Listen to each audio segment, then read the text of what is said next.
네, 어텐션 뉴스 오늘은 김명지 기자가 나와 있습니다. 안녕하세요. 안녕하세요. 네, 오늘은 어떤 소식 가져 나오셨습니까? 첫 번째 뉴스는 숨진 지 20여일 만에 발견됐다는 한 모자의 이야기입니다. 네. 대전 서부경찰서에 따르면 대전 서구의 한 아파트 관리사무소 직원은 최근 순찰 중 집에서 이상한 냄새가 난다고 경찰에 신고했습니다. 출동한 경찰은 이를 시신이 부패한 냄새라고 판단해 소방당국과 협력해 강제로 문을 열었는데요.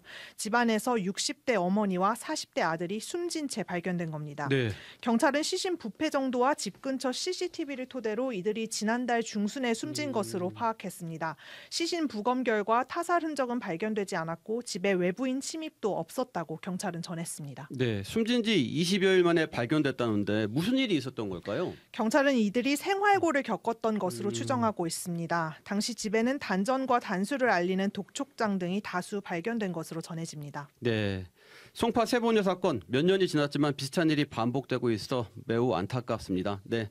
다음 소식은요? 울산 울주군 반구천 암각화가 유네스코 세계유산으로 등재됐다는 소식입니다. 네. 울주 반구천의 바위 그림은 한반도 선사문화의 정수로 평가받는 유산으로 반구천의 국보 울주 대곡리 반구대 암각화와 울주 천전리 명문과 암각화로 구성되어 있습니다. 세계유산위원회는 이 암각화에 대해 다양한 고래와 고래잡이의 주요 단계를 담은 희소한 주제를 선사인들의 창의성으로 풀어낸 걸작이라며 사실적인 그림과 독특한 구도는 한반도에 살았던 사람들의 예술성을 보여준다고 평가했습니다. 아울러 선사시대부터 약 6,000년에 걸쳐 지속된 암각화의 전통을 증명하는 독보적인 증거라며 한반도 동남부 연안지역 사람들의 문화 발전을 집약해 보여준다고 덧붙였습니다. 반구천의 암각화가 등재되면서 우리나라가 보유한 유네스코 세계유산은 모두 17건으로 늘어났습니다. 1995년 석굴암, 불국사 등 3건을 시작으로 조선왕릉, 가야 고분군을 포함한 문화유산 15건, 자연유산 2건이 이름을 올린 겁니다. 네. 그런데 이번에는 북한도 그 세계문화유산 등재에 성공했다면서요? 맞습니다. 이번에 북한의 금강산 역시 세계유산 목록에 오르게 됐습니다. 세계유산위원회는 금강산이 독특한 지형과 경관, 불교의 역사와 전통이 얽혀있는 문화적 경관으로서 가치가 크다고 평가했습니다. 북한의 경우 이번 등재로 고구려 고분군, 개성 역사유적지구에 이어 3번째 세계유산을 갖게 됐습니다. 네, 또 하나 눈에 띄는 게 세계유산의 동남아시아 캄보디아의 학살터 역시 이름을 올렸다고요? 네, 1970년대 캄보디아를 공산주의 사회로 전환하려 했던 폴포트의 크메르 루즈 정권의 집단 학살을 자행한 현장, 이른바 킬링필드입니다. 네. 우선 수도 프놈펜의 초응액 대량 학살 센터는 처형장이자 집단 무덤이었던 곳입니다.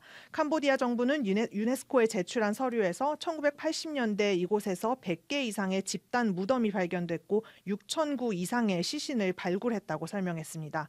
또 프놈펜에 있는 뚜얼슬랭 대량 학살 박물관은 약 15,000명이 수감돼 잔혹한 고문을 당한 곳입니다. 네, 그렇군요. 크메르르 정권이 출범한 지 50주년이 되는 해인데 이런 결과가 나왔네요. 네, 다음 소식은요? 고개 숙인 히로시마 부지사입니다. 어디서 왜 고개를 숙였다는 건가요?